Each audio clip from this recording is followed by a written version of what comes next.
penerapan pengalaman saya setelah mengikuti pendidikan guru penggerak khususnya untuk modul 1 IP4.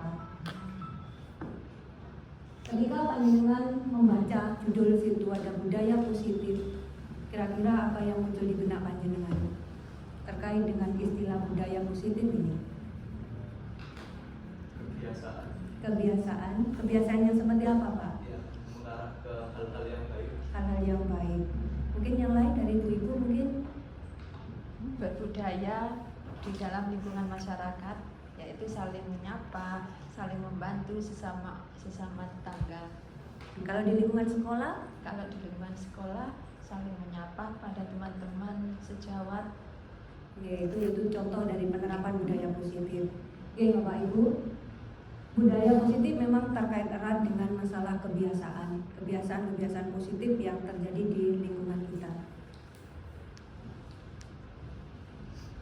Sebelum membahas lebih jauh tentang budaya positif, ada baiknya kita mengingat kembali tentang tujuan pendidikan. Menurut tokoh pendidikan Bapak Ki Hajar Dewantoro, pendidikan itu mempunyai tujuan untuk menuntun, yaitu menuntun segala kekuatan kodrat yang ada pada anak-anak agar mereka sebagai manusia dan anggota masyarakat dapat mencapai keselamatan dan kebahagiaan yang setinggi-tingginya.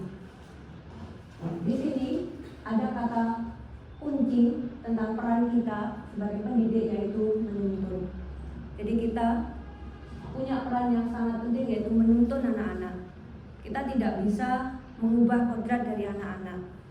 Menurut Ki Hajar Dewantoro, guru itu diibaratkan sebagai seorang petani atau pekebun gitu ya.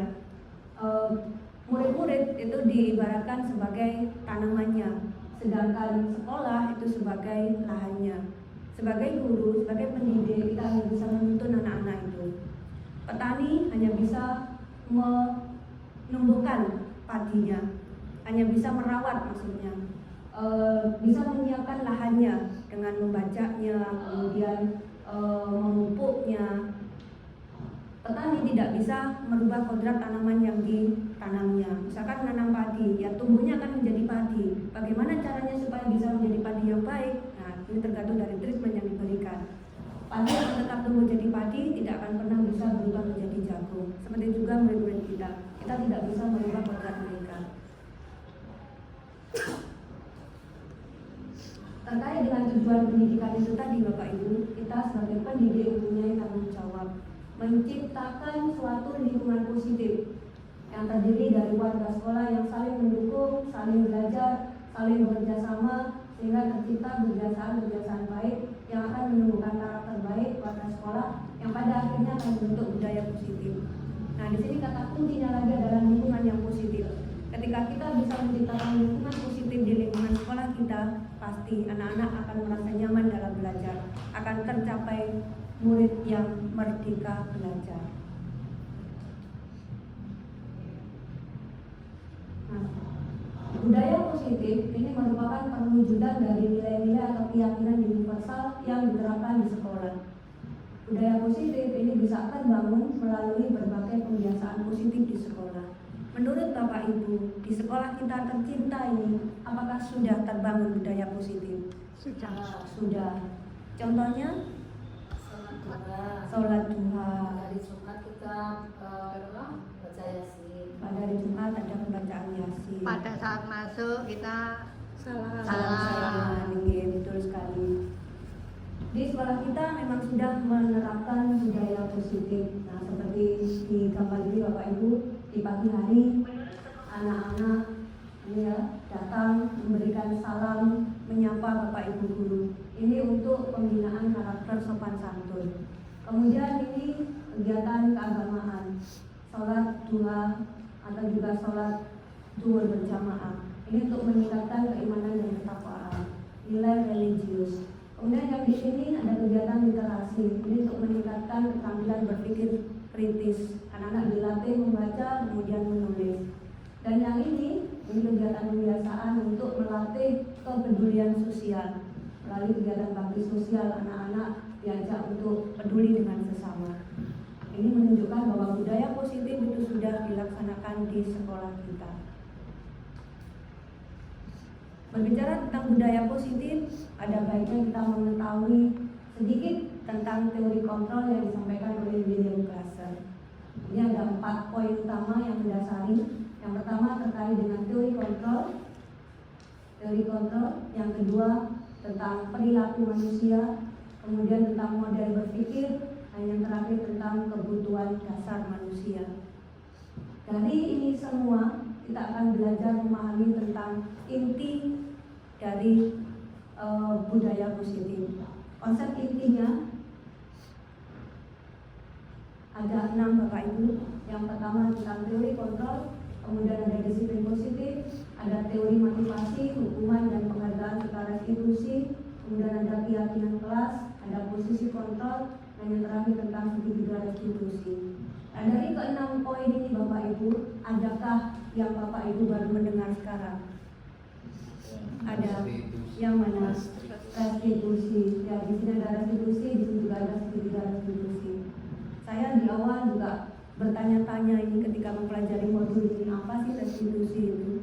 Setahu saya, kata restitusi selama ini ya berkaitan dengan pajak Bapak Ibu. Ternyata dalam dunia pendidikan juga ada istilah restitusi. Nanti akan kita bahas lebih lanjut. Masih semangat ya Bapak Ibu? Semangat kamu. Saya mau cek konsentrasi panjenengan ini. Kalau saya bilang pagi, tepuk 1 ya. Ya. Kalau saya bilang siang, tepuk 2 kali. Kalau saya bilang malam, tidak usah bertepuk karena malam tidak boleh gaduh, karena mengganggu. Siap ya? Siap. Pagi, siang, pagi, malam. Alhamdulillah. Konsentrasi tingkat tinggi.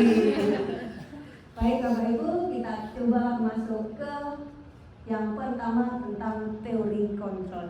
Apa ini teori kontrol? Kita bermain sejenak ya. Ya. Nama permainannya adalah cobalah buka. Cobalah buka. Nah, ini Bapak Ibu mencari pasangan berdua begitu ya.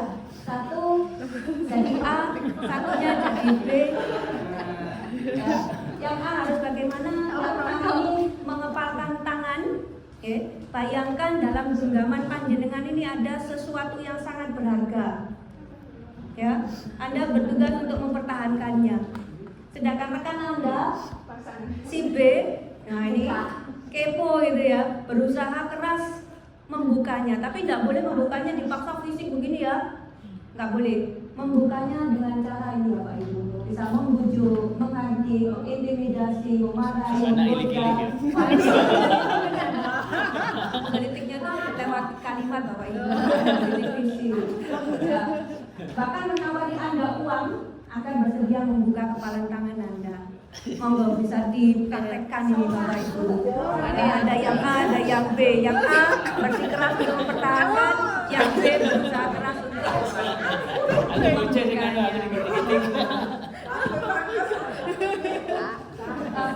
membukanya tuh dengan kalimat-kalimat. Iya, persuasinya lewat bahasa gitu ya. Anda berusaha keras membujuknya, merayunya. Ya, silakan dikeluarkan rayuan-rayuan mautnya Bapak Ibu. Sudah terbuka Bu. Sudah terbuka. Nanti ini rahasia. Ya. Saya nggak boleh lihat. Dikit aja. Bagaimana Bapak Ibu? Karena ini rahasia. Jika itu orang buka. Saya kasih Anda semua 1 M.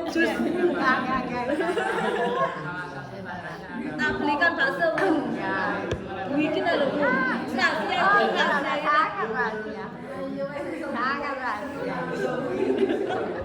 Dikit aja loh Bu, nggak boleh Bu. Bagaimana Bapak Ibu? Gagal Bu saya. Berhasilkah panjenengan membuka kepalan tangan teman Anda? Ada yang gagal. Adakah yang berhasil? Kulela tadi berhasil membuka kepalan tangannya? Iya. Berhasil. Oke Bapak Ibu, ada ternyata yang berhasil membuka kepalan tangannya, ada yang tidak. Ada yang berhasil mempertahankan, ada yang tidak. Nah dari sini berarti apa kira-kira kesimpulannya kalau kita kaitkan dengan teori kontrol? Kenapa kira-kira kok Bapak atau Ibu tadi membuka? Kenapa kok Bapak dan Ibu tadi tidak membuka? Ada keyakinan yang coba untuk dibawa ada keyakinan yang coba untuk dipahamkan, ada kesadaran bahwa tidak tega dengan temannya, akhirnya dibuka gitu ya. Nah, berarti yang memutuskan untuk membuka itu Anda sendiri apa teman Anda? Teman kita yang memotivasi untuk Diri membuka. sendiri. Berarti kalau kita kaitkan dengan teori kontrol, siapa yang mengontrol diri kita? Diri sendiri. Kalau Bapak Ibu tadi memutuskan untuk enggak mau buka, maka tangannya pasti akan tetap terkepal gitu ya. Tapi kalau panjenengan memutuskan ya wis tak bukain, nah, akhirnya dibuka.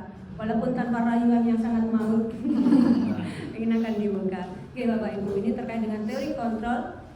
Ya, ini membuktikan bahwa kita itu tidak bisa dikontrol oleh orang lain. Orang lain pun tidak bisa mengontrol kita. Yang bisa mengontrol adalah diri kita sendiri. Ini pelajaran pertama tentang teori kontrol. Lanjut Bapak Ibu. Aduh. Selama ini, ya, kita itu ternyata salah mengartikan makna kontrol. Ya, ada beberapa miskonsepsi tentang makna kontrol. Yang pertama adalah salah. Yang pertama, ilusi bahwa guru bisa mengontrol murid. Selama ini panjenengan beranggapan demikian? Panjenengan bisa mengontrol murid Anda? Nah, ternyata ini adalah hanya sebuah ilusi. Mereka mau dikontrol karena mereka mengizinkan Anda untuk mengontrol. Kalau mereka menolak, ya mereka tidak akan melakukan apa yang seperti panjenengan perintahkan. Itu membuktikan bahwa kita tidak bisa mengontrol murid kita. Mungkin mereka mau karena mereka bertujuan untuk memenuhi kebutuhan dasar mereka, atau mungkin karena mereka takut kalau misalkan tidak melakukan nanti aku dapat hukuman dari bapak ibu guru. Ya, jadi ada motivasi dari luar. Jadi mereka sendiri yang tetap mengontrol diri mereka. Yang kedua, ilusi bahwa penguatan positif efektif dan bermanfaat. Penguatan positif biasanya kita ke anak-anak kan memberikan bujukan, memberikan rayuan, memberikan reward gitu ya. Iya kan? Nah, ternyata itu tidak efektif. Ketika itu kita hentikan, pasti anak-anak tidak akan melakukan hal yang sama. Nah, ini membuktikan kalau penguatan positif itu tidak efektif. Yang ketiga, tentang kritik. Kritik dan membuat orang merasa bersalah itu dapat menguatkan karakter. Selama ini kita beranggapan demikian, ternyata ini juga hanya sebuah ilusi. Ketika kita memberikan kritikan, ketika kita membuat orang merasa bersalah, ini kita sudah mengarahkan orang-orang tersebut kepada identitas gagal. Kenapa demikian? Karena mereka akan melabeli diri mereka dengan sesuatu yang negatif. Mereka akan beranggapan, oh ternyata aku jelek, oh ternyata aku tidak sebaik itu. Ini bahaya sekali Bapak Ibu. Kita pun sebagai guru kadang-kadang tidak sadar melakukannya melalui kalimat-kalimat kita walaupun secara halus ternyata menyakiti anak didik kita. Yang berikutnya, ilusi bahwa orang dewasa memiliki hak untuk memaksa. Pernahkah panjenengan merasa demikian bahwa panjenengan punya tanggung jawab untuk membuat anak-anak itu melakukan sesuatu? Pernah enggak? Pernah. Nah, ternyata tidak demikian. Kita tidak punya hak untuk memaksa. Karena kebutuhan anak juga berbeda. Ini miskonsepsi tentang makna kontrol yang selama ini terjadi. Nah, bagaimana solusinya supaya kita tidak lagi salah memaknai kata kontrol ini? Kita harus melakukan namanya perubahan paradigma. Nah, ini saya mengutip kalimat yang disampaikan oleh Stephen L. Covey ini ya. Menurut beliau, apabila kita ingin membuat kemajuan secara perlahan, secara sedikit-sedikit, maka kita harus mengubah sikap dan perilaku kita. Tetapi bila kita ingin memperbaiki cara-cara utama kita perlu mengubah kerangka acuan kita. Kita harus mengubah bagaimana melihat dunia. Kita harus mengubah bagaimana berpikir tentang manusia. Kita harus mengubah paradigma kita. Kira-kira Bapak Ibu sependapat enggak dengan ini? Ketika kita ingin melakukan sebuah perubahan, maka kita juga harus merubah paradigma kita yang mungkin selama ini tidak benar. Setuju bukan? Setuju. Ya, dan kita sebagai guru harus siap dengan perubahan paradigma ini. Kita harus siap melakukan perubahan paradigma dari stimulus respon menuju ke teori kontrol. Kedua pendekatan ini sangat bertolak belakang Bapak Ibu. Menurut teori stimulus respon, realitas atau kebutuhan kita adalah sama. Maka kalau kita berpegangan pada teori ini, menganggap bahwa murid kita semuanya itu mempunyai kebutuhan yang sama. Padahal realitanya sesuai dengan teori kontrol, kebutuhan kita berbeda. Kebutuhan murid-murid kita juga berbeda. Yang kedua, menurut teori stimulus respon, semua orang melihat hal yang sama. Ini masih terkait dengan yang pertama tadi. Ketika kebutuhan kita sama, maka kita akan melihat bahwa semua hal adalah sama. Ini sangat tidak sesuai dengan teori kontrol. Kita harus berubah mulai sekarang dengan ini. Kita harus percaya bahwa setiap orang itu memiliki gambaran yang berbeda. Karena apa ya? Karena kebutuhannya berbeda. Yang ketiga, menurut teori stimulus respon, kita mencoba mengubah orang agar berpandangan sama dengan kita.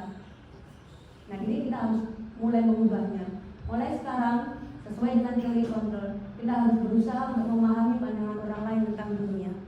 Ya, karena kebutuhan yang berbeda, maka melihat sesuatu juga berbeda.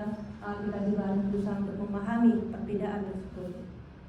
Berikutnya, yang baru saja kita buktikan Bapak Ibu, menurut teori stimulus respon, orang lain bisa mengontrol saya, sehingga saya pun bisa mengontrol orang lain. Nah, tadi sudah kita buktikan ternyata tidak. Panjenengan tidak bisa mengontrol teman Anda. Teman Anda pun juga tidak bisa mengontrol kita. Nah, kemudian yang berikutnya terkait dengan stimulus respon, ini ada pemaksaan pada saat rujukan gagal. Nah, biasanya kalau kita mencoba membujuk secara halus kok masih tidak bisa, nah kita menggunakan cara yang lain berupa pemaksaan. Nah, kita harus berubah. Kita harus melakukan namanya kolaborasi. Kita harus bisa menciptakan pilihan-pilihan baru, memberikan banyak alternatif, ya, sehingga tidak hanya terpaku pada satu pilihan. Dan yang terakhir Bapak Ibu, menurut teori stimulus respon ini, model berpikirnya adalah menang kalah. Kalau kita berhasil mengontrol murid kita, berarti kita menang. Tapi kalau kita tidak berhasil, berarti kita kalah. Ini harus kita ubah mulai dari sekarang. Kita harus menerapkan model berpikir menang-menang, win-win solution. Tidak ada yang dirugikan. Bagaimana Bapak Ibu? Apakah dengan siap untuk melakukan paradigma perubahan ini? Siap. Ya, bersama pasti kita bisa, gitu ya. Sama. Oke, kita lanjut. Wah, ini semangatnya kok mulai menurun ini. Lanjut. Semangat. Nah, kita masuk ke inti konsep yang kedua, gitu Bapak Ibu. Yang pertama tadi teori kontrol, nah sekarang adalah disiplin positif. Bapak Ibu, ketika panjenengan mendengar kata disiplin, yang langsung terbersit di sini itu apa? Tepat waktu. Sesuai dengan aturan. Peraturan. Kepatuhan terhadap aturan, gitu ya. Sesuai dengan aturan. Ya, berarti akan ada pelanggaran. Ya, Karena ya. pasti ada yang tidak patuh, gitu ya. Nah, kemudian akan muncul hukuman. Ya, akan kita lihat apa sih sebenarnya disiplin positif itu. Ini Bapak Ibu, menurut Ki Hajar Dewantara, bahwa setiap murid itu harus memiliki disiplin yang kuat. Tapi disiplin yang dimaksud adalah disiplin diri. Disiplin diri yang berasal dari dalam diri mereka sendiri. Kalau disiplin yang masih dari luar dan orang lain, nah ini berarti murid-murid kita belum mempunyai namanya disiplin diri. Nah, kata disiplin sendiri ini berasal dari kata disiplin yang berasal dari akar kata yang sama dengan kata disciple, yang berarti murid atau pengikut.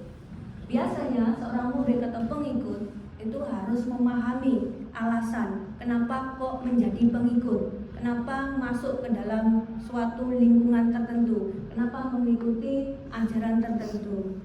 Ya, jadi harus ada motivasinya. Tidak apa itu istilahnya gobyok gitu ya. Karena teman-temannya ikut, teman-temannya nggak ikut. Berarti itu motivasinya masih dari luar tadi. Nah, ini Bapak Ibu, disiplin positif itu merupakan kunci utama terwujudnya budaya positif di sekolah. Jadi syarat utama terwujudnya budaya positif harus dimulai dari disiplin positif. Disiplin positif ini akan mengajarkan murid untuk memiliki disiplin diri sehingga bisa bertanggung jawab terhadap tindakan yang dilakukan. Nah, murid yang memiliki disiplin diri itu akan termotivasi secara internal dalam berperilaku. Mereka akan belajar mengontrol diri agar dapat mencapai tujuan yang mulia yang mengacu pada nilai-nilai kebajikan universal. Ini ada satu istilah baru, nilai-nilai kebajikan universal. Apa ini kira-kira? Pernah Bapak Ibu mendengar istilah ini? Nilai-nilai kebajikan universal. Nilai-nilai baik, nilai-nilai baik secara menyeluruh. Yang diakui oleh seluruh dunia. Yang diambil di seluruh dunia. Nilai-nilai kebajikan universal. Universal berarti menyeluruh. Semua mengatakan iya, semua setuju. Nilai-nilai kebajikan. Nah, ini nilai-nilai yang diyakini kebenarannya. Nah, terkait dengan nilai-nilai kebajikan ini, Bapak Ibu, dunia pendidikan kita ini juga punya nilai-nilai yang diyakini kebenarannya. Sehingga ini juga menjadi tujuan dari pendidikan nasional, yaitu mewujudkan pelajar Indonesia yang mempunyai ini profil pelajar Pancasila dengan nilai-nilai kebajikan yang dijabarkan dalam 6 dimensi ini.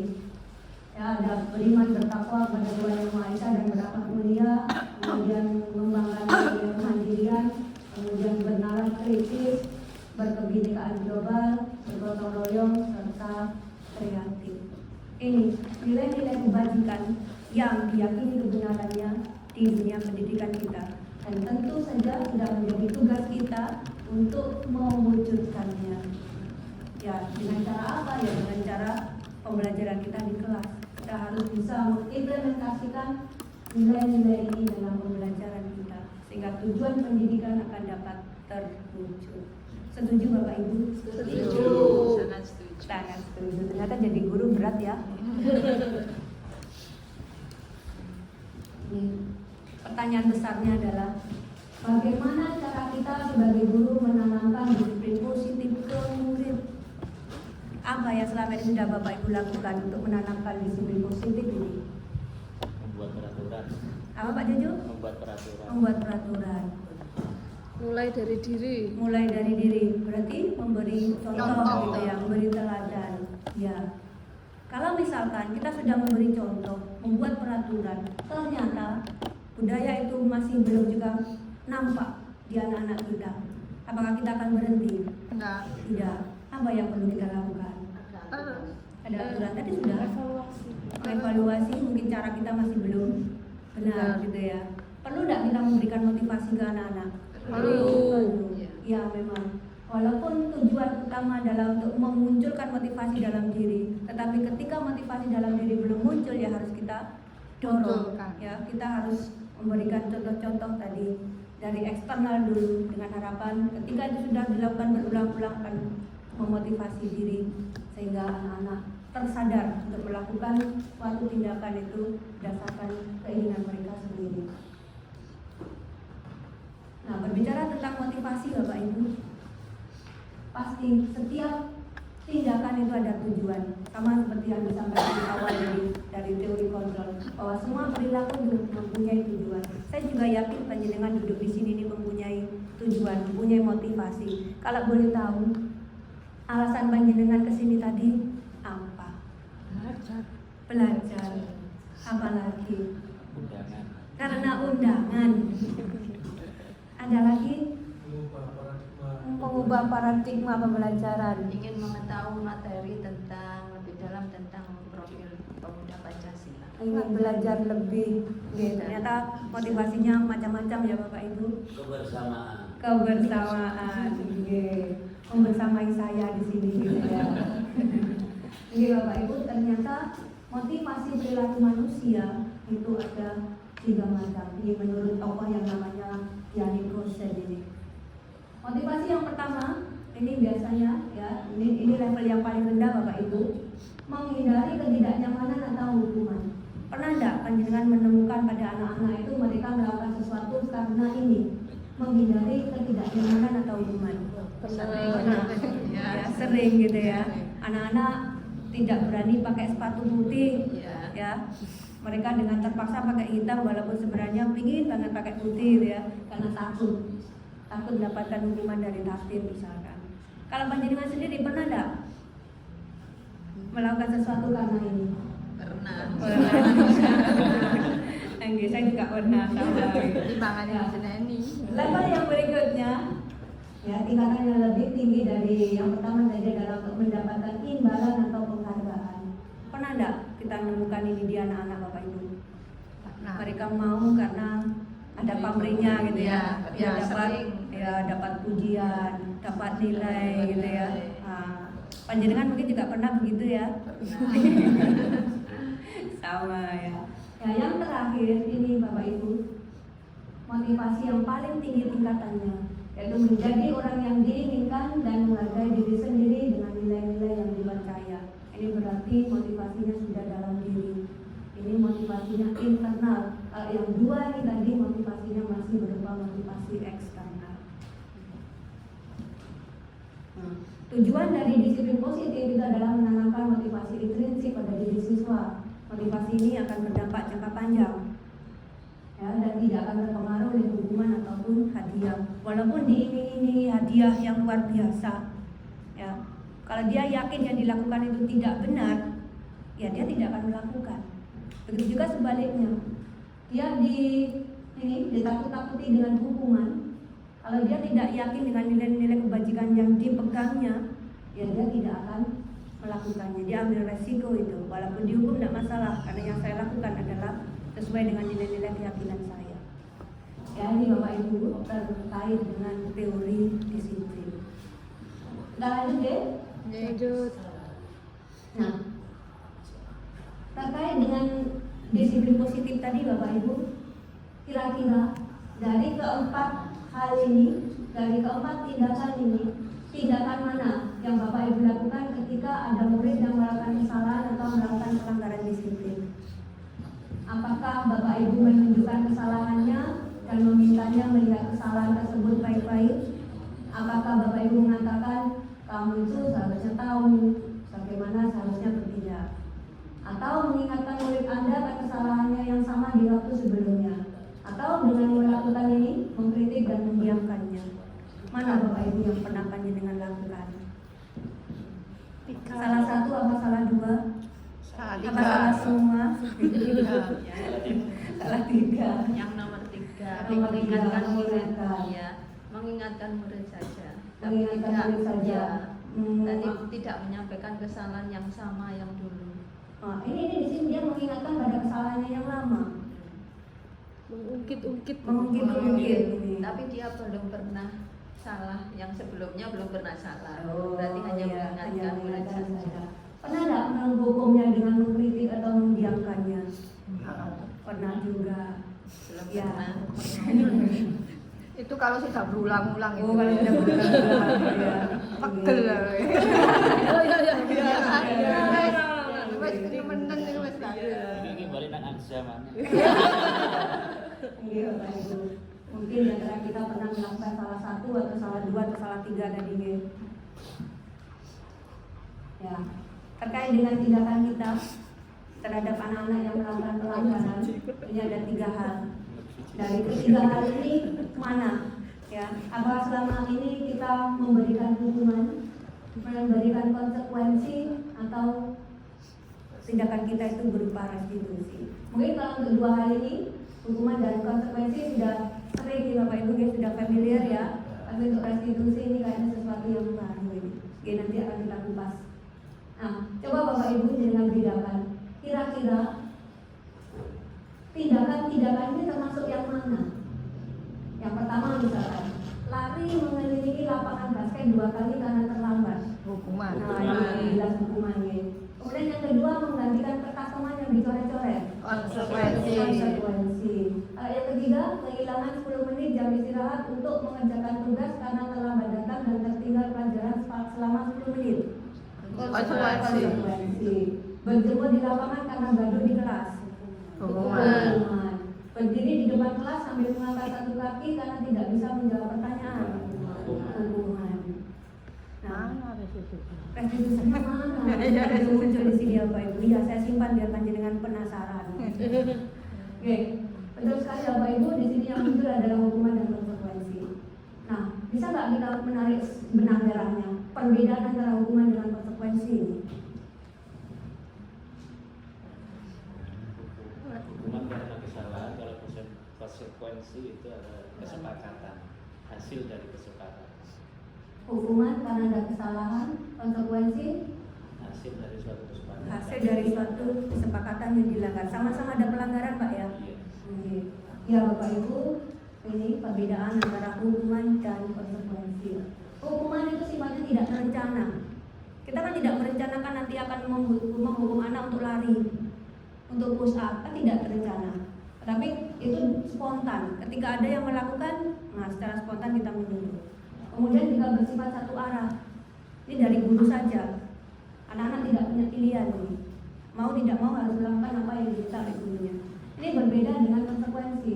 Kalau konsekuensi itu sudah terencana, sudah disepakati dan ada data yang menjadi dasar. Ya misalkan si A sudah melakukan pelanggaran selama sebanyak 2 kali atau 3 kali, maka harus diberi sanksi apa gitu ya. Nah, ini membuktikan kalau konsekuensi itu adalah sesuatu yang terencana dan sudah disepakati.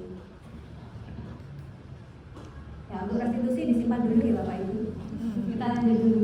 Apakah apa yang Bapak Ibu lakukan terhadap murid yang menunjukkan disiplin positif? Kalau yang tadi kan murid-murid yang melakukan pelanggaran, kita beri sanksi, kita beri hukuman, kita beri konsekuensi. Nah, bagaimana dengan murid-murid yang menunjukkan disiplin positif? Kita kasih jempol, Apresiasi. apresiasi. Berarti kita memberikan penghargaan. Pernahkah terlintas di pikiran panjenengan Bapak Ibu bahwa ternyata memberikan penghargaan sama halnya dengan menghukum seseorang? Enggak benar. Enggak pernah terlintas. Kenapa Bu Tis? Enggak terlintas ya. Ya. Ternyata Bapak Ibu, ini sudah berdasarkan hasil survei gitu ya. Pemberian penghargaan, pemberian reward itu ternyata sama dengan memberikan hukuman pada seseorang. Nah, menurut Alfikon, ini tidak menurut saya ya, menurut tokoh ya Bapak Ibu. Ini kita itu sering dihukum oleh penghargaan. Murid-murid kita sering dihukum oleh penghargaan. Kenapa? Karena yang pertama, penghargaan tidak efektif. Ya. Ketika kita tidak memberikan penghargaan, ya sudah berhenti. Anak-anak tidak akan berperilaku seperti yang kita harapkan karena nggak ada penghargaan. Jadi tidak efektif. Yang kedua, penghargaan itu merusak hubungan. Pernah nggak Bapak Ibu membayangkan di kelas ya ada si A yang bagus sekali, setiap saat kita puji. Ada si B, si C, si D yang jarang kita puji. Bagaimana perasaan mereka? Mereka merasa terhukum, ya, karena tidak pernah dipuji, akhirnya malah membenci si A tadi. Ya, di sini akan memunculkan permusuhan, juga memunculkan persaingan. Nah, ini membuktikan bahwa memberikan penghargaan itu bisa merusak hubungan. Hasil survei berikutnya itu menunjukkan bahwa penghargaan mengurangi ketepatan. Kemudian penghargaan juga menurunkan kualitas. Dan lebih parah lagi, penghargaan mematikan kreativitas. Ya, karena motivasinya hanya untuk mendapatkan penghargaan saja. Jadi ketika tidak ada penghargaan, ya sudah. Ini ya sudah ini gitu ya, nggak ada kreativitas lagi. Dan yang terakhir, penghargaan itu menghukum. Nah, ini yang seperti apa ini? Bapak Ibu ingat dulu ada sistem perankingan. Ya, ranking 1, ranking 2, ranking 3 gitu ya. Iya. Yang selalu mendapatkan pujian hanya ranking 1. Ranking 2, ranking 3-nya kan terlupakan. Ranking 2 itu pasti akan merasa sangat terhukum. Saya juga bagus, tapi saya nggak dapat pujian gitu kan. Yang disebut selalu yang ranking 1. Nah, ini membuktikan bahwa penghargaan itu menghukum. Nah, berarti mulai sekarang bagaimana Bapak Ibu? Apakah terus akan memberikan penghargaan? Sekali-sekali ya, dilihat situasinya gitu ya Mbak ya. Ya, ya dengan ini tadi mempertimbangkan hasil survei yang demikian ini. Ya, memang ada kalanya kita juga memberikan hukuman, ada kalanya kita memberikan penghargaan. Ini Bapak Ibu yang panjenengan tunggu-tunggu tadi tentang restitusi. Restitusi adalah sebuah pendekatan untuk menciptakan disiplin positif. Gambar ini gambar yang hukuman tadi Bapak Ibu di bawah soil kita ini. Ya, ini ada penghargaan, rasa senang, gitu ya. Nah, yang di sini ini restitusi. Ada dialog. Ya, ketika anak-anak melakukan pelanggaran, kita harus berdialog dengan mereka. Apa yang melatar belakangi mereka? Ya, kemudian kita arahkan supaya mereka ini secara sadar, nantinya tidak mengulangi kesalahannya. Ini proses restitusi Bapak Ibu. Nah, kira-kira nanti ke depan kalau ada lagi siswa yang melakukan pelanggaran, mana yang akan Bapak Ibu lakukan? Apakah masih tetap memberikan hukuman, memberikan penghargaan, atau mencoba pendekatan baru yaitu pendekatan restitusi? Restitusi. Ya, kita nanti akan belajar bersama-sama nih Bapak Ibu. Bagaimana sih melakukan restitusi? Iya, ilmu baru. Saya juga mendapatkan ilmu baru ketika belajar di modul 1.4 ini, berkenalan dengan namanya restitusi. Kita lanjut nih Bapak Ibu. Pagi.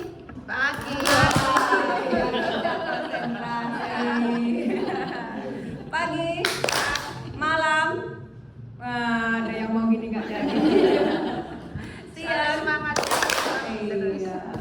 Ya. Kita lanjut Bapak Ibu, ini ya pendekatan restitusi. Ini adalah sebuah proses kolaboratif yang mengajarkan murid untuk mencari solusi atas masalah yang dihadapi, membantu murid untuk berpikir tentang orang seperti apa yang mereka inginkan dan bagaimana mereka harus memperlakukan orang lain. Melalui pendekatan restitusi, ketika murid berbuat salah, maka guru akan menanggapi dengan mengajak murid berefleksi tentang apa yang dapat mereka lakukan untuk memperbaiki kesalahannya, sehingga mereka itu akan menjadi pribadi-pribadi yang lebih baik lagi. Setuju Bapak Ibu? Setuju.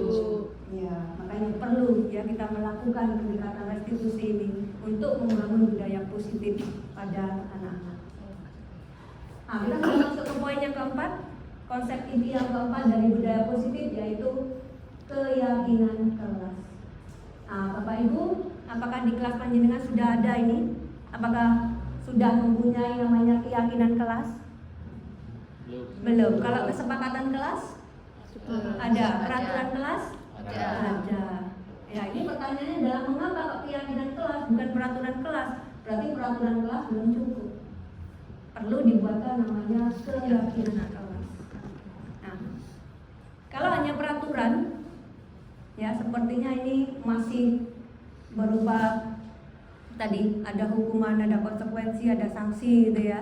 Jadi melakukannya itu masih takut dengan itu. Tapi kalau keyakinan, kira-kira akan ada yang melanggar nggak? Ketika semua anak yakin untuk melakukan A, B, C, kira-kira akan ada pelanggaran nggak? Sudah mulai berkurang. Kemungkinannya kecil. Ya, betul Bapak Ibu. Mengapa kita memakai helm saat mengendarai motor? Nah, mungkin nanti akan mengarahkan kita kepada kenapa kok keyakinan, kenapa bukan peraturan. Bapak Ibu, ketika panjenengan naik motor pakai helm betul? Pakai. Kenapa? Padahal helm kan berat, bikin kepala pusing. Takut polisi. Takut polisi. takut jatuh. Kenapa? Safety. Keselamatan. Ya, keselamatan. Begitu juga dengan yang kedua. Kenapa? Waktu pandemi kemarin itu, bahkan juga sekarang ya Bapak Ibu, kita memakai masker dan cuci tangan. Kenapa? Demi alasan apa? Kesehatan. Nah, ada nilai keamanan, keselamatan. Kemudian ada nilai kesehatan. Itu yang disebut dengan nilai-nilai kebajikan. Ya, ketika kita yakin, ya, dengan nilai-nilai tadi, kita yakin kalau kita pakai helm kita akan selamat. Kita yakin kalau kita pakai masker, cuci tangan kita akan sehat. Nah, itu kan motivasinya dari dalam diri kita. Karena kita merasa yakin itu benar. Akan berbeda kalau pakai helmnya karena tadi takut polisi, tidak memikirkan keamanan gitu ya. Iya, masih juga boleh ya. Harus pakai helm. Itu juga dengan pakai masker, nggak apa-apa aku nggak pakai masker. Berarti tidak memindahkan apa tadi masalah kesehatan. Nggak yakin kalau itu akan menyehatkan. Ya, itu kenapa kok tadi harus keyakinan? Supaya motivasinya itu muncul dari dalam diri. bukan dari luar. Nah, ini Bapak Ibu, keyakinan kelas itu berisi nilai-nilai kebajikan universal yang disepakati yang akan menjadi fondasi atau arah tujuan sebuah kelas yang bisa dijadikan landasan dalam memecahkan permasalahan di kelas. Nah, ketika ada permasalahan di kelas, kita bisa melihat lagi keyakinan yang sudah dibuat. Ya, kita bisa mengingatkan anak-anak, itu loh dulu kesepakatan yang kalian buat sendiri. Kok sekarang dilanggar? Nah, ini ada keyakinan kita bisa menjadikannya sebagai landasan untuk pemecahan masalah di kelas.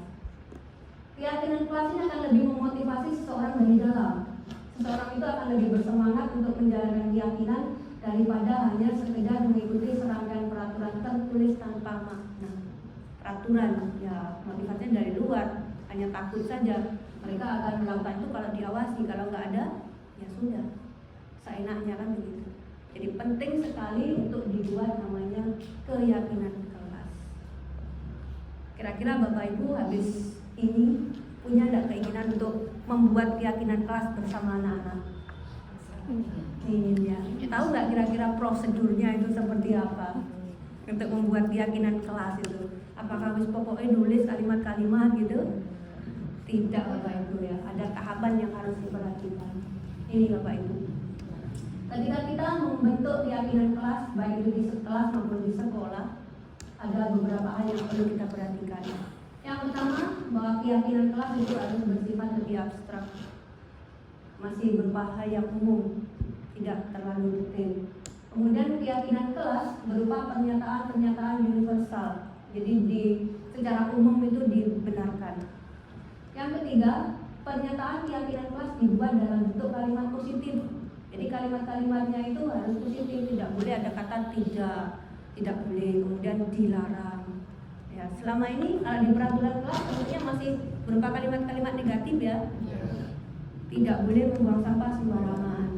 Ya, itu perlu diubah menjadi kalimat positif. Buanglah sampah pada tempatnya. Ya, menjaga kebersihan dengan membuang sampah di tempatnya, seperti itu Bapak Ibu. Berikutnya, keyakinan kelas hendaknya tidak terlalu banyak sehingga mudah diingat dan dipahami. Keyakinan kelasnya 50 poin. Ya, anak-anak lupa. 4 sampai 6 tidak cukup Bapak Ibu. Kan tadi bersifat abstrak, jadi lebih umum. Kemudian keyakinan kelas sebaiknya sesuatu yang dapat diterapkan. Nah, ini memang harus real kegiatan yang bisa dilakukan. Yang terakhir, semua salah nomor ya, 4, 5, 3. Semua warga kelas itu hendaknya terlibat dalam pembuatannya melalui kegiatan curah pendapat. Anak-anak kita libatkan untuk membuat, karena yang melaksanakan nanti kan anak-anak, jadi mereka harus sepakat. Tidak bisa keyakinan kelas itu kita yang membuat, kemudian anak-anak harus mematuhinya. Itu bukan keyakinan kelas, tapi bisa menjadi peraturan kelas. Ayo Bapak Ibu, saya sudah mempraktikkan pembuatan keyakinan kelas di kelas yang saya ampu, jadi di kelas 8C. Yang saya lakukan pertama, tentu karena ini hal baru, anak-anak perlu dijelaskan. Saya memberikan penjelasan tentang apa itu keyakinan kelas, mengapa kok harus ada keyakinan kelas. Kemudian anak-anak saya ajak untuk melakukan curah pendapat. Di sini anak-anak saya minta untuk menuliskan satu kalimat tentang tindakan apa yang ingin mereka lakukan. Mereka saya minta untuk membayangkan kelas seperti apa yang mereka idamkan. Anak-anak yang berperilaku bagaimana di dalam kelas itu sehingga mereka akan merasa nyaman. Jadi tiap anak menuliskan pendapatnya di kertas kecil, di kertas post-it. Nah, ini saya minta untuk menempelkan di depan. Semua menaruh tulisannya tadi, pernyataan-pernyataan positifnya tadi di plano. Kemudian saya minta bantuan 2 orang siswa ini untuk mensortir, mengelompokkan pernyataan-pernyataan yang sama. Nah, setelah itu dirumuskan kalimatnya Bapak Ibu, karena kalimatnya anak-anak kan masih macam-macam. Kita rumuskan menjadi kalimat yang positif, kalimat yang bagus begitu. Nah, ini di kelas 8C disepakati ada 4 keyakinan kelas. Yang pertama itu terkait dengan menjaga kebersihan.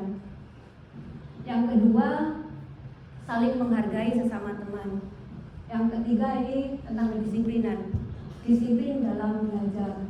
Dan yang keempat, ini hormat santun ya, sopan terhadap guru dan teman. Nah, setelah terumus ini, saya buatkan posternya Bapak Ibu. Kemudian saya buatkan format untuk tanda tangan anak-anak. Ini untuk membuktikan bahwa anak-anak itu sepakat. Dan juga untuk mengingatkan kembali ketika anak-anak lupa melanggar ini, saya bisa mengingatkan dulu, ini tanda tangan siapa ini? Kalian kan sudah menyepakati. Nah, harapannya anak-anak nanti akan terus ingat ini. Kali ini saya tempel di kelas. Tiap hari anak-anak bisa membaca, bisa melihatnya, melihat tanda tangannya ini akan mengingatkan mereka harus berperilaku seperti apa di kelas. Ada videonya sebenarnya Bapak Ibu, cuma tidak saya masukkan di sini. Mungkin nanti di luar ini gitu ya. Kalau panjenengan kepo, penasaran seperti apa prosesnya, monggo nanti bisa melihat. Ini Bapak Ibu ternyata membuat keyakinan kelas itu tidak sulit. Yang penting ada komunikasi.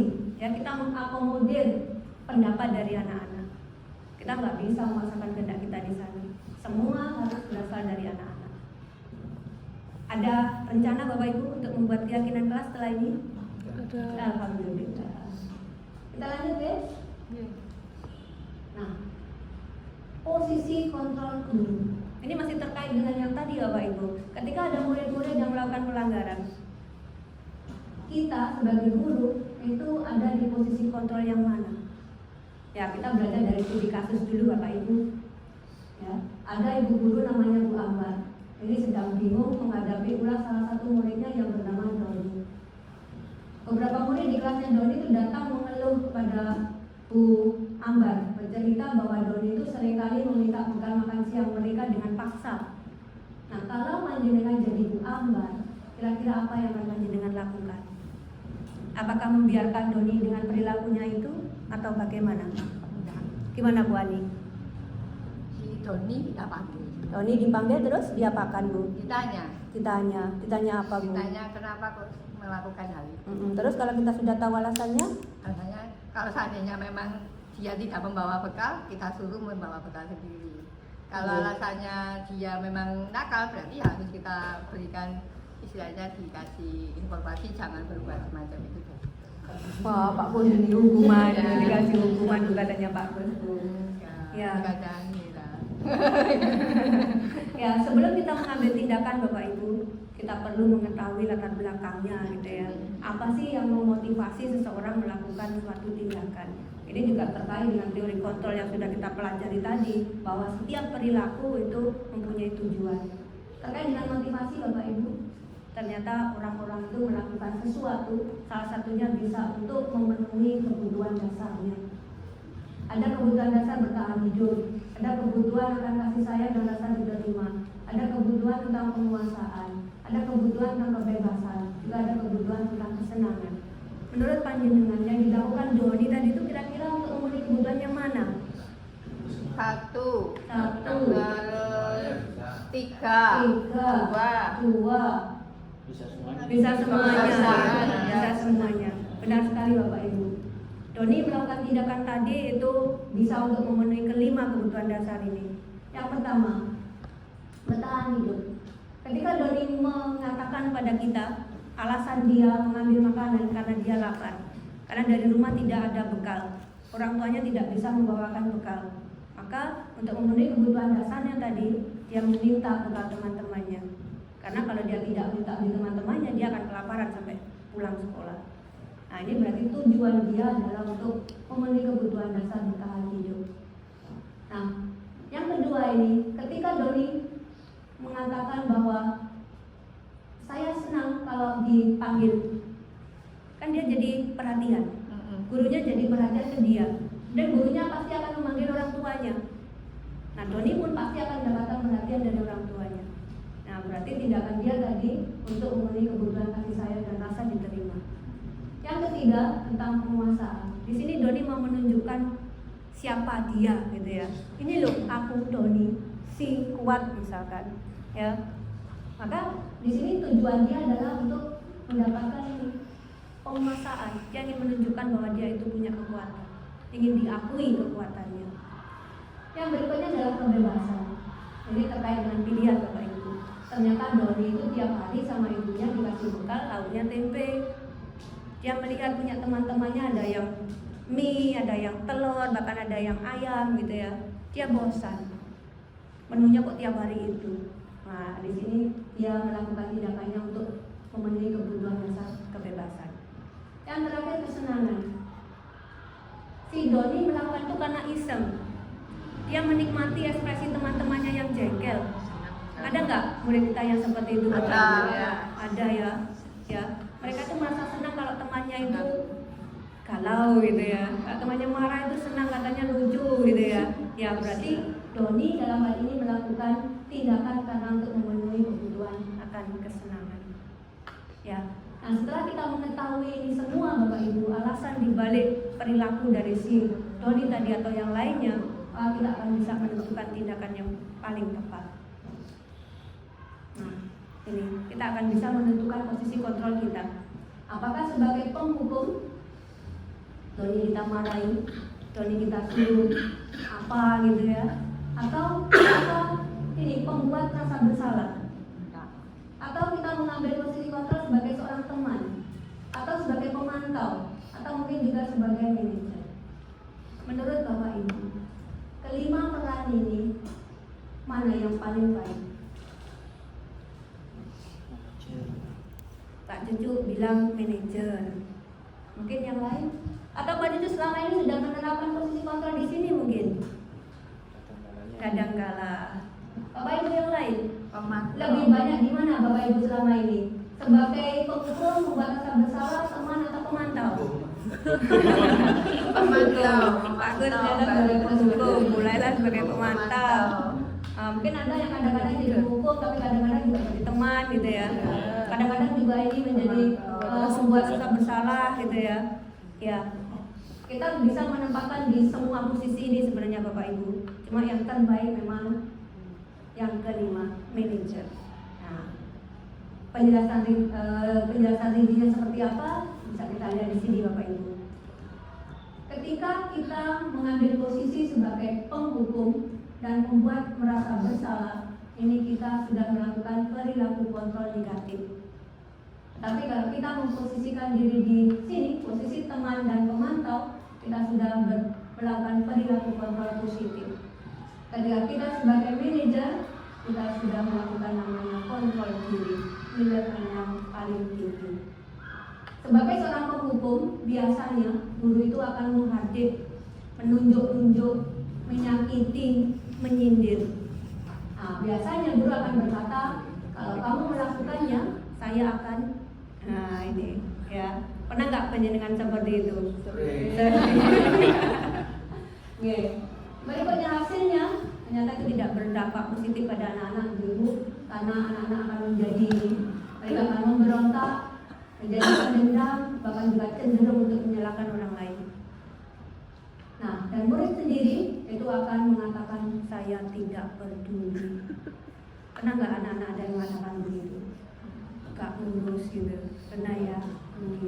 Nah, dampaknya ini tadi, siswa akan mengulangi kesalahannya berulang kali. Perilaku mereka menjadi lebih agresif. Itu kalau kita menempatkan posisi sebagai penghukum. Kemudian kalau kita membuat anak merasa bersalah, ya biasanya guru yang seperti ini itu suka berceramah, menunjukkan rasa kecewa yang mendalam terhadap sikap anak. Ini biasanya berkata, kamu sudah mengecewakan saya.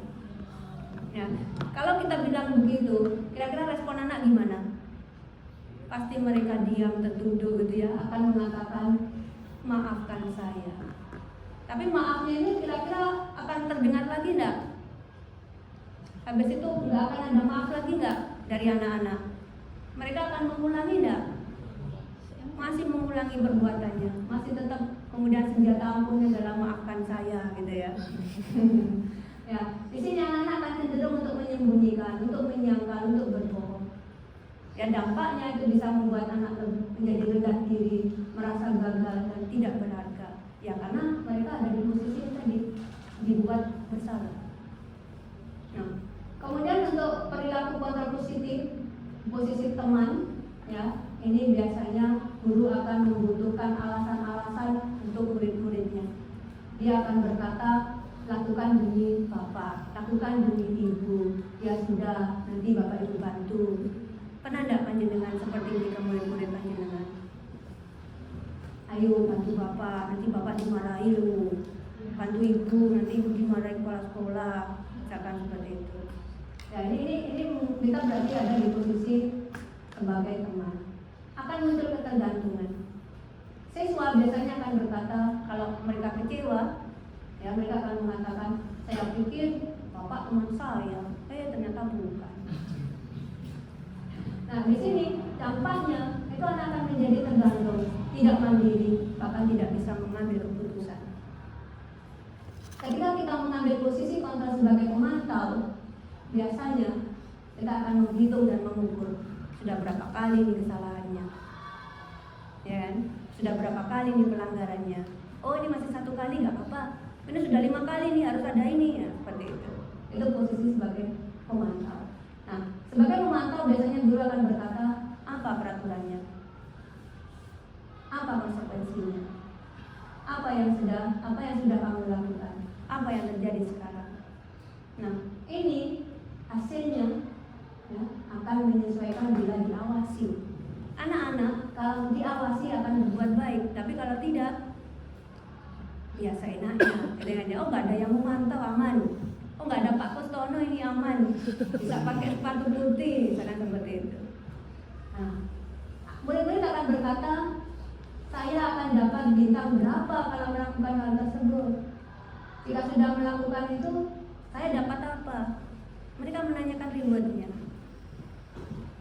Maka dampaknya itu akan menitik beratkan pada dampak pada diri sendiri, mendapatkan hadiah atau hukuman tadi. Nah, yang paling bagus itu adalah menempatkan diri pada posisi manajer. Seorang manajer biasanya akan mengajukan pertanyaan-pertanyaan sebelum pada keputusan. Dengan berkata, apa yang kamu yakini? Apa kamu meyakininya? Maukah kamu memperbaikinya? Kalau kamu memperbaikinya, kira-kira hal tersebut akan menggambarkan apa tentang dirimu? Ya, anak-anak diajak untuk berefleksi. Nah, anak-anak akan berkata, bagaimana caranya agar saya bisa memperbaiki keadaan ini? Saya akan memperbaiki masalah ini dengan bla bla bla.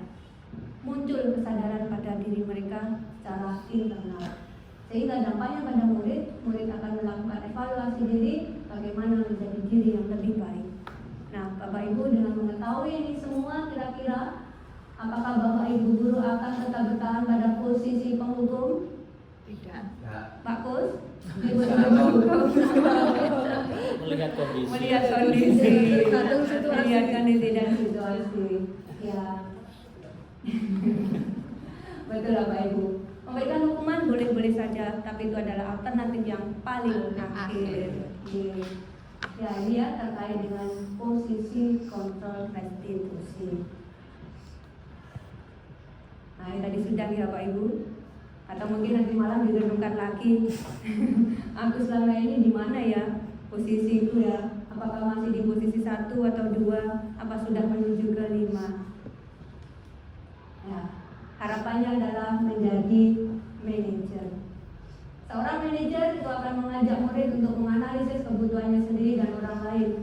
Seorang manajer juga akan mempersilahkan murid mempertanggungjawabkan perilakunya, kemudian mendukung murid untuk menemukan solusi atas permasalahannya sendiri. Sehingga nanti akan muncul motivasi dalam diri anak-anak. Ini Bapak Ibu, seorang manajer dalam sikapi ya, ketika ada pelanggaran terhadap perilaku akan melakukan namanya segitiga restitusi. Yang tadi di awal kan panjenengan masih penasaran apa sih itu segitiga restitusi? Ini jawabannya Bapak Ibu. Segitiga restitusi itu ada 3 tahap ketika kita melakukannya. Yang pertama adalah stabilkan identitas, kemudian validasi tindakan yang salah, kemudian menanyakan keyakinan. Nah, pada tahap pertama, menstabilkan identitas. Pada tahap ini mempunyai tujuan untuk mengubah orang yang gagal karena telah berbuat kesalahan menjadi orang yang sukses. Di sini guru membantu murid untuk tenang dan mencari solusi untuk menyelesaikan permasalahannya. Kita bisa mengatakan kepada anak ketika mereka melakukan kesalahan kalimat-kalimat seperti ini, Bapak Ibu. Berbuat salah itu sesuatu yang wajar. Yang lain pun juga pernah melakukan itu. Nah, ketika anak kita sampaikan itu, mereka tidak akan merasa sendiri. Oh, ternyata orang lain pun juga melakukan kesalahan. Bukan hanya saya, berarti bukan saya yang terjelek, itu bukan. Nah, ini akan menenangkan anak-anak, membuat identitas mereka stabil. Ini langkah pertama yang harus kita lakukan ketika kita melakukan segitiga restitusi. Pada tahap berikutnya, kita melakukan namanya validasi tindakan yang salah. Pada tahapan ini, murid diajak untuk belajar menemukan alasannya melakukan sebuah perilaku yang kurang sesuai dengan harapan. Ya. Kemudian juga tujuan apa yang diinginkan darinya ketika melakukan perbuatan tersebut. Ya, kita tanya pertanyaan-pertanyaan, misalnya, kenapa kamu melakukan itu? Kenapa kamu melanggar peraturan sekolah misalkan? Ya, jadi semua tindakan itu pasti ada alasannya. Kita harus tahu tujuan dari anak-anak tadi melakukan pelanggaran. Apakah itu baik untuk mereka atau tidak? Di tahapan yang terakhir, ini kita menanyakan tentang keyakinan. Nah, kalau kita tidak punya keyakinan kelas, ya agak sulit Bapak Ibu. Tapi kalau ada ini, kita bisa kaitkan. Loh, kamu kan sudah menandatangani keyakinan kelas yang kita buat dulu. Kenapa sekarang melanggar? Apakah kamu sudah melakukannya? Nah, di tahap ini, murid-murid diingatkan dengan keyakinan kelas yang sudah diyakini. Diharapkan murid itu mampu untuk menyelesaikan masalah dengan motivasi internal dan bertanggung jawab terhadap pilihannya sendiri. Bagaimana Bapak Ibu? Terbukakah cakrawala panjenengan sekarang? Harus berbuat apa aku sebagai seorang pendidik ini? Mudah-mudahan demikian. Ya, ilmu yang sedikit ini mudah-mudahan mencerahkan kita semua. Ini contoh penerapan segitiga restitusi yang saya lakukan beberapa waktu yang lalu. Ini ada murid kelas 8. Ini sering sekali terlambat datang ke sekolah. Nah, ini saya panggil, saya ajak ngobrol santai. Saya tidak menunjukkan ekspresi marah atau apa dia. Saya ajak bicara enak-enakan gitu. Akhirnya dia bercerita. Ternyata alasan dia karena dia sering tidurnya kemalaman, main TikTok ini Bapak Ibu sampai jam 2. Akhirnya pagi nggak bisa bangun. Akhirnya datang ke sekolah terlambat. Nah, ini saya ingatkan. Saya tanya, kenapa kok melakukan itu? Ya, ternyata untuk memenuhi kebutuhan dasar dia, kesenangan. Ya. Kemudian saya ingatkan, nah ini menstabilkan identitas. Saya sampaikan bahwa murid lain pun juga mungkin ada yang suka main TikTok, ya, ada yang datang terlambat tapi tidak sesering dia. Nah, di sini ketika dia sudah merasa nyaman, saya gali masuk ke tahapan yang kedua. Validasi kesalahan tadi, saya tanya kenapa melakukan itu. Nah, dia bercerita panjang di sini. Sampai pada akhirnya saya ingatkan dengan keyakinan kelas. Akhirnya dia sadar, ya, dia menyadari kalau yang dia lakukan selama ini salah. Kemudian dia berjanji waktu itu untuk mengatur waktu, ya, tidurnya tidak terlalu malam, mainnya dibatasi. Nah, ini sudah terbukti Bapak Ibu bahwa pendekatan menggunakan segitiga restitusi itu efektif untuk membangun disiplin positif pada anak-anak. Bapak Ibu, membangun budaya positif, menciptakan disiplin positif harus kita lakukan secara bersama-sama. Saya tidak bisa berjuang sendiri. Ketika kita berjuang seorang diri itu ibarat berjalan melawan arus yang deras tanpa pegangan. Ya, kita akan hanyut terbawa derasnya arus tadi. Tetapi jika kita bergandengan tangan, saling menguatkan, bersama-sama berjuang, pasti kita akan menjadi lebih tangguh. Kita akan bisa melawan badai sekalipun. Terima kasih Bapak Ibu. Itu sedikit pengalaman saya, sedikit praktik baik yang saya lakukan di kelas setelah saya mengikuti pendidikan guru penggerak. Mudah-mudahan menginspirasi panjenengan semua. Kita terus belajar bersama, kita pasti Bisa. Siapa kita? Spensa. Spensa. Berlian. Spensa. Berlian. Berlian. Berlian. Yes. Terima kasih Bapak Ibu. Ada kurang lebihnya saya mohon maaf. Assalamualaikum warahmatullahi wabarakatuh. Waalaikumsalam warahmatullahi wabarakatuh. Aplaus ya. Assalamualaikum warahmatullahi wabarakatuh. Saya Wanda Indriana Puspita, guru di SMP Negeri 1 Turen. Hari ini saya telah mengikuti diseminasi yang telah dilakukan oleh calon guru penggerak Bu Wiwi Sri Budiati SPD.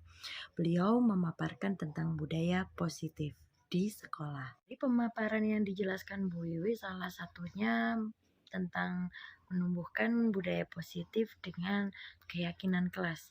Saat kita melakukan keyakinan kelas, di situ terdapat interaksi antara guru dan siswa yang meyakini bahwa kesepakatan tersebut merupakan hal yang positif dan harus dilakukan dengan kesadaran pribadi, sehingga menumbuhkan karakter yang positif untuk siswa dan mereka meyakini bahwa hal tersebut adalah baik. Oke, terima kasih Bu Wiwi. Materi yang disampaikan sangat menarik dan baik. Sukses selalu, semangat menjadi guru penggerak. Warahmatullahi wabarakatuh. Waalaikumsalam warahmatullahi wabarakatuh. Gimana kabarnya hari ini? Alhamdulillah baik. Ada yang tidak masuk? Ada.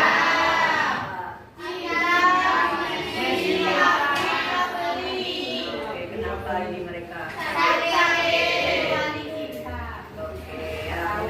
Sakit bisa sembuh ya. Oke. Hari ini pekan pertama kita di semester genap. Sebelum masuk ke materi pembelajaran, saya ingin bersama-sama dengan kalian membuat namanya keyakinan kelas. Ada yang pernah dengar istilah keyakinan kelas? Belum. Kalau peraturan kelas? Apa kalau peraturan kelas? Ada yang tahu? Oke, ada yang coba. Kalau peraturan kelas itu apa kira-kira?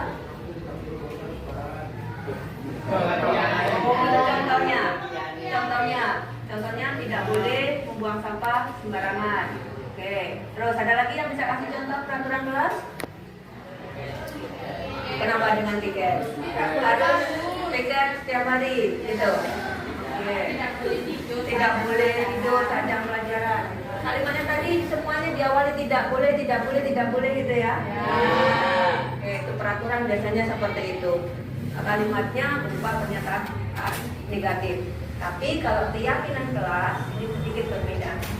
Kalau peraturan itu kalian biasanya melaksanakan itu karena takut dengan konsekuensinya atau karena apa?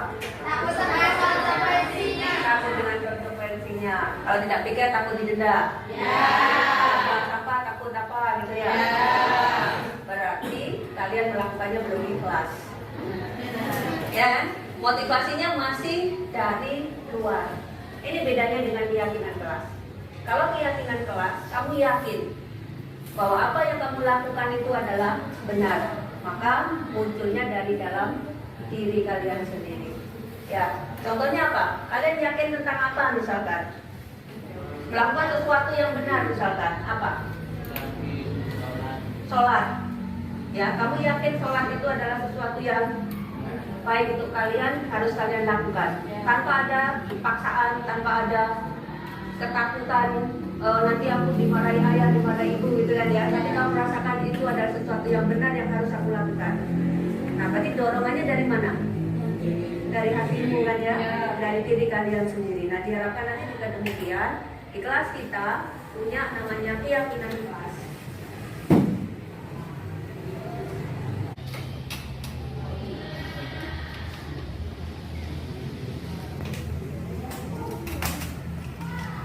Kelihatan ya, keyakinan kelas dan peraturan kelas.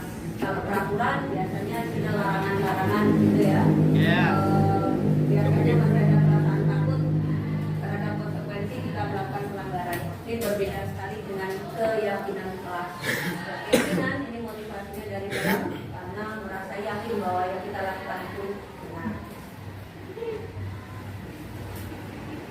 Berupa keyakinan kelas ini. Kalian dengan yang di depan itu. Setuju. Ya, dengan kita punya keyakinan kelas, kita harus memiliki namanya disiplin. Ya, kalian menjadi pribadi-pribadi yang disiplin. Disiplinnya itu diri kalian sendiri. Kemudian yang kedua akan tercipta suasana belajar yang kondusif. Benar nggak? Iya. Ya, kalau semuanya melakukan sesuatu berdasarkan keyakinan tadi, ya suasana kelas akan menjadi lebih kondusif, lebih nyaman. Berikutnya akan terbina hubungan yang baik di antara warga kelas. Betul nggak kira-kira? Gimana ini penjelasannya kira-kira? Tidak. Ya, karena tidak ada yang melakukan pelanggaran. Ya kan? Semuanya berbuat sesuai dengan nilai-nilai kebajikan yang diyakini. Sehingga suasananya akan menjadi nyaman tadi. Dan yang terakhir akan tercipta budaya positif di kelas, kemudian akan meluas menjadi budaya positif di sekolah. Jadi jika semuanya melakukan kegiatan-kegiatan yang positif dari keyakinannya tadi, dilakukan setiap hari akan menjadi sebuah budaya.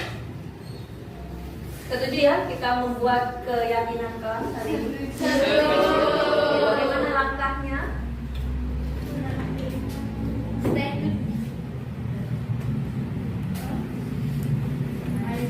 Ya. Bagaimana caranya? Ini yang harus kita perhatikan. Pernyataannya yang pertama harus berupa pernyataan positif. Jadi nanti kalian saya minta untuk menuliskan beberapa kalimat, satu kalimat gitu ya, yang berupa keyakinan kalian, apa yang harus atau sebaiknya kalian lakukan di kelas ini dalam bentuk kalimat positif. Jadi tidak boleh menggunakan kata dilarang, tidak boleh bla ya, harus berupa kalimat positif. Misalnya apa? Menjaga kebersihan tadi ya, jadi kalimatnya tidak boleh membuang sampah sembarangan, tapi diubah menjadi menjaga kebersihan kelas dengan membuang sampah pada tempatnya. Ya. Kemudian yang kedua, syaratnya harus dapat diterapkan. Percuma kan kita bikin peraturan ternyata itu nggak bisa dilakukan. Nah, jadi harus realistis, memang betul-betul bisa dilakukan di kelas kita. Yang ketiga, ini jelas harus disepakati bersama. Jadi semuanya harus mufakat, nggak boleh ada yang aku nggak mau, aku nggak setuju. Semua harus setuju.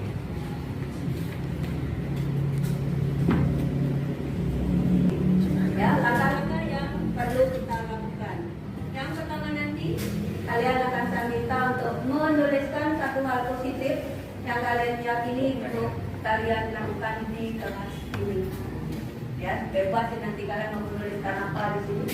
Ya, tiap orang akan dapat satu kertas post-it ini. Ya, tuliskan di sana keyakinan kelas apa yang ingin kalian sepakati di kelas ini. Paham? Paham. Oke. Bantu saya untuk membagi ya. Ambil satu, kasihkan belakang. Ambil satu, kasihkan belakang. Ambil satu, kasihkan belakang. Ambil satu, kasihkan belakang.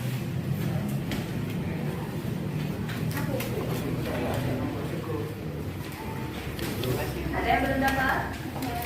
Dapat semua ya? Oke, silakan sekarang dituliskan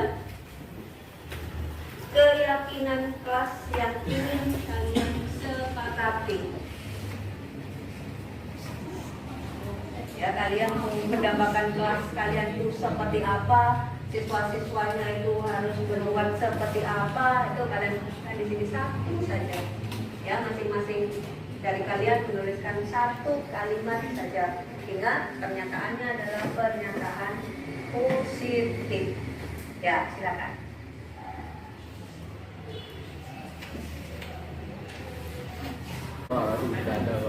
Kompak dan selalu Plano apa ya plano? aku ini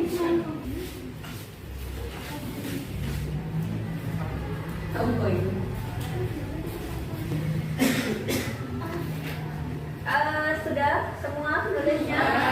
Oke, sekarang kalian tempelkan ya. Secara bergiliran kalian menempelkan kertas post-it-nya ke papan tulis di depan. Mungkin di sana. Ya, langsung dua orang nggak apa-apa. Ya, bebas tempatnya.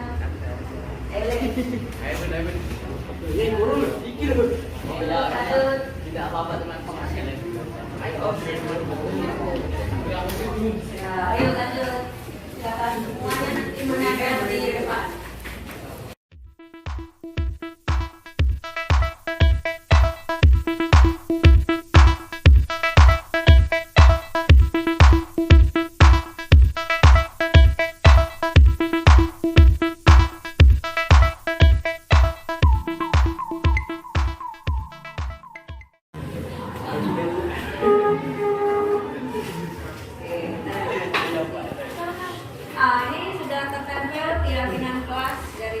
Nah, saya akan mencoba untuk mengelompokkan ya.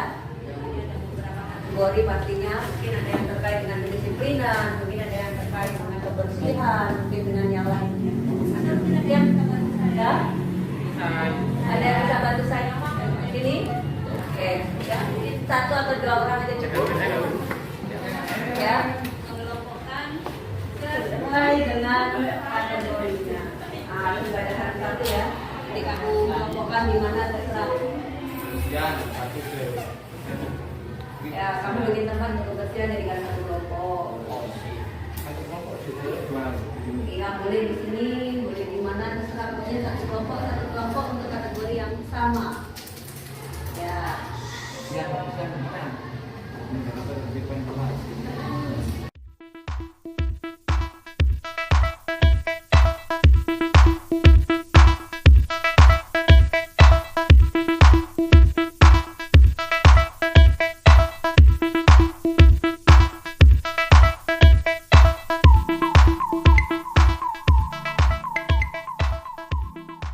Ini sudah ada 6 kelompok ya kesepakatan kelas kita. Saya bacakan ya. Yang pertama ini tentang peraturan kelas, jadi mentaati peraturan kelas, jadi terkait dengan kedisiplinan. Yang kedua, menjaga nama baik kelas dan menghargai sesama teman, menjaga perlakuan dan kelakuan untuk menjaga nama baik kelas. Jadi tentang saling menghargai ya. Saling menghargai. Kemudian yang ketiga di sini selalu kompak, menyapa teman sekelas, kompak, selalu membantu.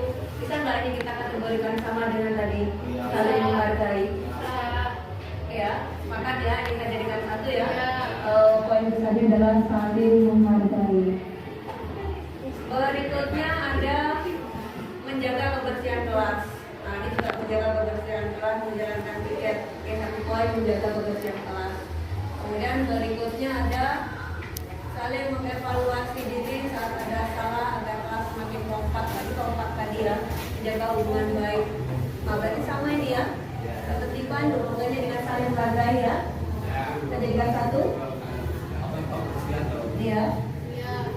Kemudian yang terakhir, mendengarkan guru jika sedang menjelaskan, fokus saat guru menjelaskan, mendengarkan, tidak ramai, mengerjakan tugas dan mengumpulkan tugas tepat waktu.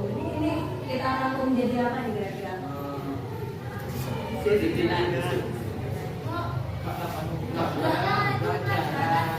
Apa kira-kira?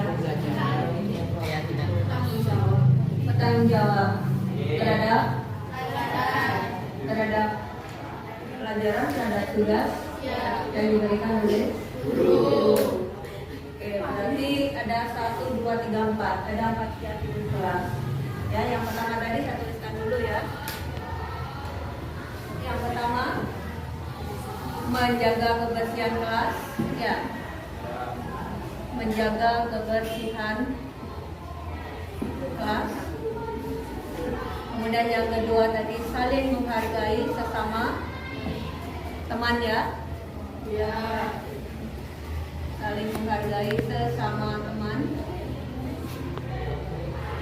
Kemudian yang ketiga tadi apa tadi?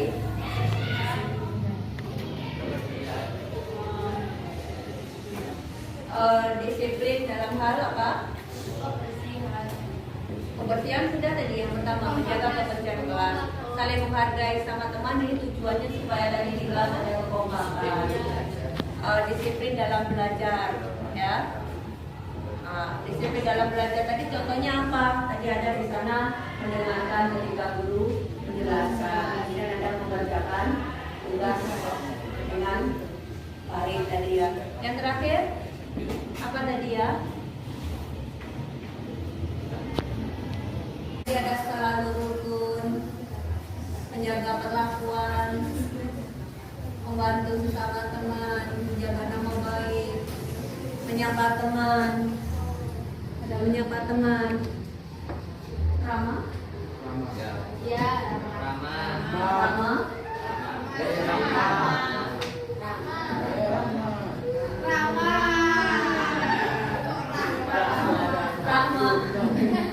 Ramanya dengan Rama saja. Rama. Sopan dan santun. Ya. Ramah kepada sesama. Ini kira-kira bisa dikategorikan di saling menghargai nggak? Bisa. Tapi nggak usah dimunculkan beda. Ya, nggak usah dimunculkan beda karena ramah ini tetap masuk di saling menghargai. Sopan kepada guru. Masuk nggak di saling menghargai? Nggak masuk. Oh, karena ini sama teman ya. Oke, di sini kita tambahin sopan kepada guru. Oke.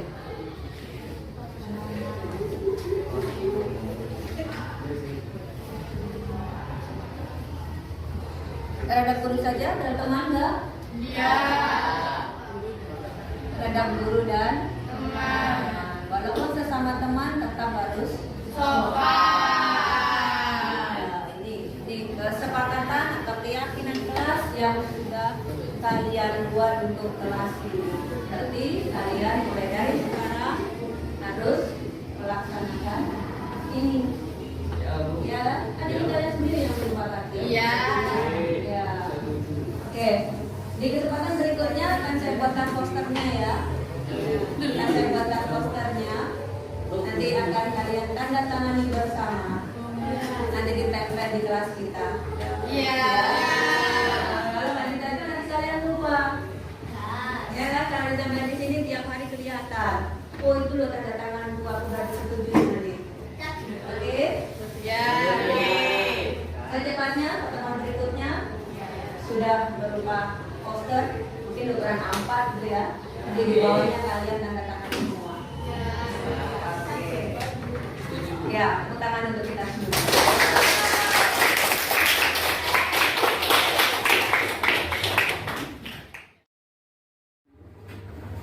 Sesuai dengan janji saya kemarin di pertemuan sebelumnya, saya berjanji untuk membuatkan poster ya terkait dengan keyakinan kelas kita. Ini posternya sudah jadi. Ya, ada 4 poin tentang kesepakatan kelas kita, keyakinan kelas kita. Kemarin yang pertama adalah menjaga kebersihan kelas. Yang kedua saling menghargai sesama teman. Yang ketiga disiplin dalam belajar. Yang keempat sopan terhadap guru dan teman. Masih ingat kan?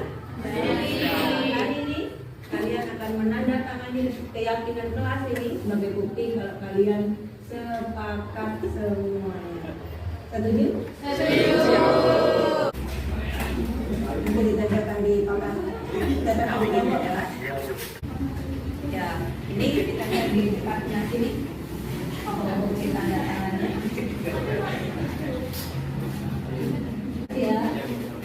Ya, kalian habis ini silakan secara bergiliran menandatangani keyakinan kelas ini ya, bawa bukan di depan ya. Tangan sesuai dengan nama langsungnya. Kalau kemarin dari sana, mungkin sekarang dari sini ya. Kalau mungkin sesuai aksennya. Iya. Sesuai aksen. Sesuai aksen kalian keyakinan kelas kalian.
Perkenalkan,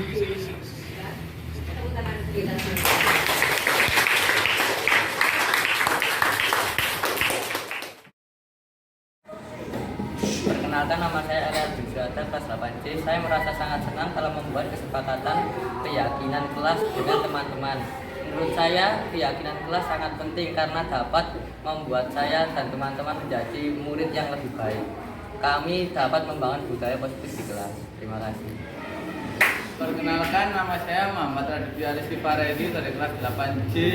Saya merasa senang telah membuat keyakinan kelas ini karena keyakinan kelas dapat memberikan hal yang positif untuk kelas saya. Terima kasih.